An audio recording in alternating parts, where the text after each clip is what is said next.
Monday ng madaling araw, hinatid ako ng asawa ko sa bahay ng manager ko para masundo siya. And then we will meet up with other groups na pupunta ng Infanta Quezon.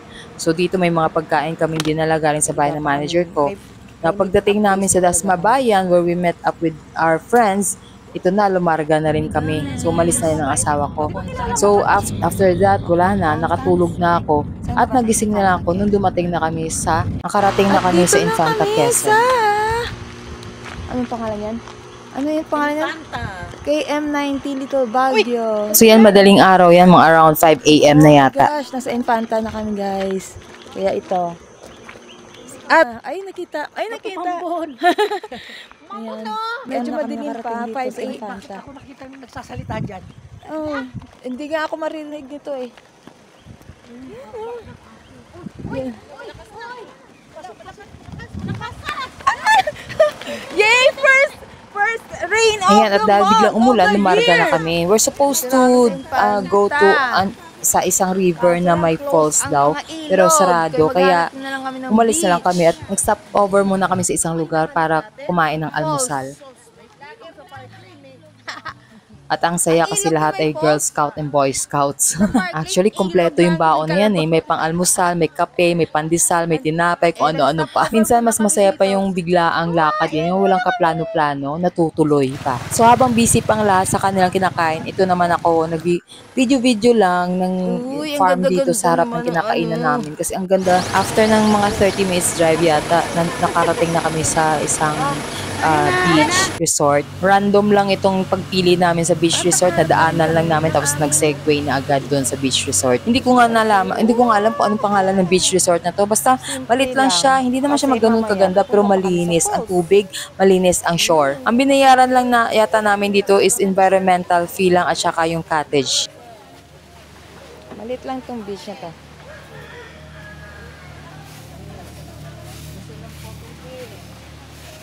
So, ayan, nagpicture-picture muna. And then, pagkatapos nun, ayun, nagsipagligo na din.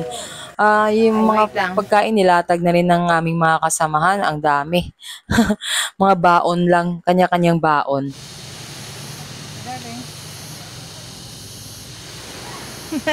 Naka-video. So, habang ang iba ay naliligo at ito naman ako ay nagsiselfie-selfie lang para naman may i-post lang.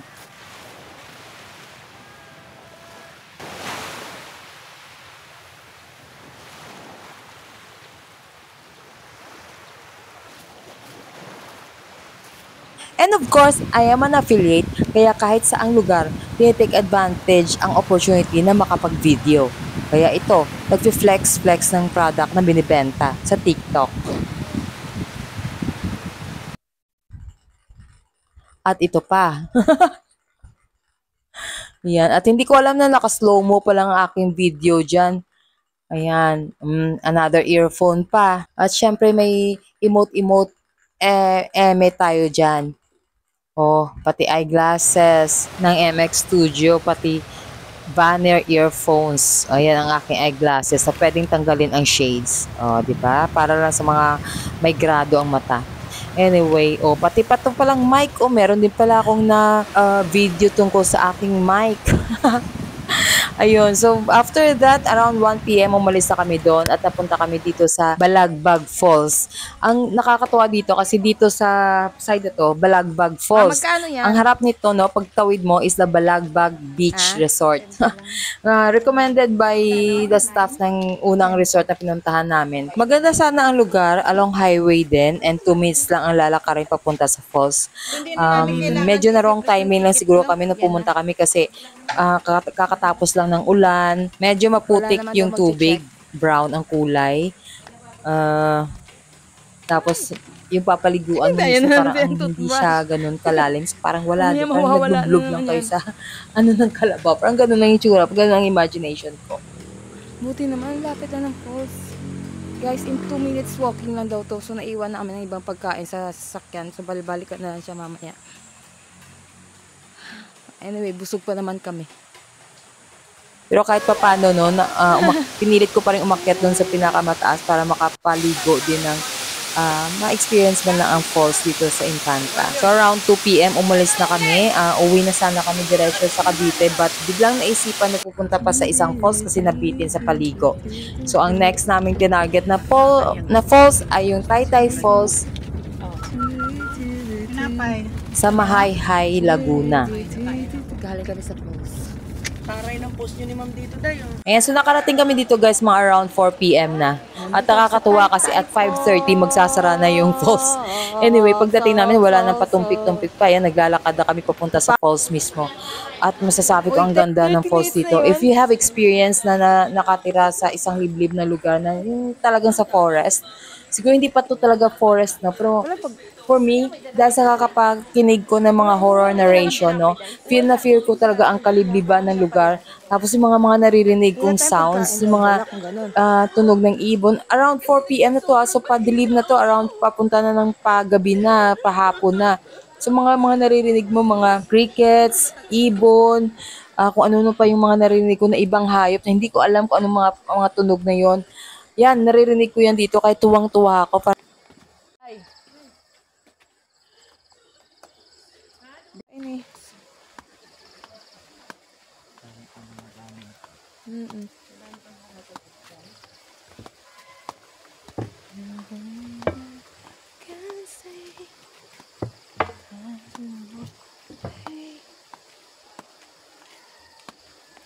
So may trail kami na sinusundan papunta doon sa cemented trail yan na papunta doon sa falls. Mga 10 minutes walk yata yung papunta sa falls. Pero hindi mo isiping malayo kasi ang ganda ng lugar. Basta sobra, napaka-majestic yung lugar. Ayan guys, pakinggan nyo ang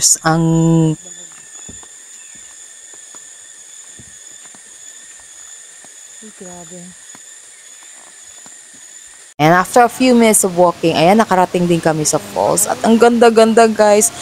Sobrang lamig ng tubig, pero ang linis. Alam nyo, kahit maraming tao dyan sa taas, dito na lang kami sa bandang ibaba naligo. Kasi ganun din, sobrang linis naman ng tubig, kaya no problem kahit dito kami sa baba. Ayan guys, just enjoy the scenery muna.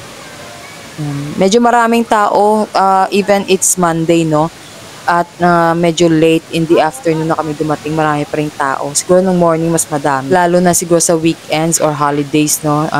Crowded daw ang area na to. Pwede magdala ng food, pwede magtayo ng tent dyan sa malapit sa falls na yan. Maraming actually mga nagba-barbecue doon, ganun, may nag-grilling, nagluluto, kumakain. Ayun. Kami dito na lang kami sa ilalim naligo. At ang sobrang lamig, Diyos ko, you need to lamig na lamig kami, but you have to do the first dip para talagang masanay yung katawan mo sa lamig. Yan. Ang ganda guys, parang gusto kong bumalik-balik doon. Sana, nagsisi kami sana nung maaga pa lang, dyan na lang kami dumiretso. Mas malapit pa at mas maganda pa ang lugar.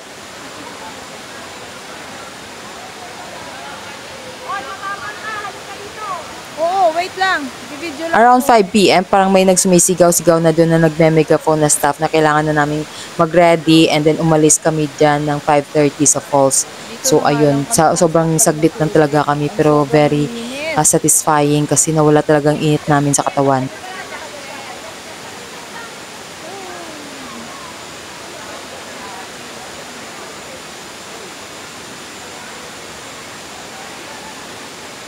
Alam niyo ba guys, na before kami umalis dyan, may mga nagsidatingan ng mga ibon na itim. Nandun lang sila sa puno. Dami nila. Tapos kakaiba pa yung sound na pinoproduce nila. And then after na nagsialisan yung mga tao, sila na yung nagsibabaan sila dun sa mga semento. Tapos pinagkakain nila yung mga crumbs ng mga tao. Hindi ko alam kung uwak ba sila o kalapating itim. Kasi puro sila itim. So refreshing talaga ang tubig. Hindi na nga ako nagbanlaw dyan. Nagpalit na lang kami agad ng damit. And then we're on our way na sa parking lot, at pagdating doon, kumain muna kami bago umalis. Nagutom sa kakapaligo at kakalakad. Sa mga interested dyan, pwede daw mag-overnight dito sa Taytay Falls. May mga kainan din dito, kaya hindi na kayo mamumblema sa pagkain. So yun lang. Thank you so much for watching. Bye!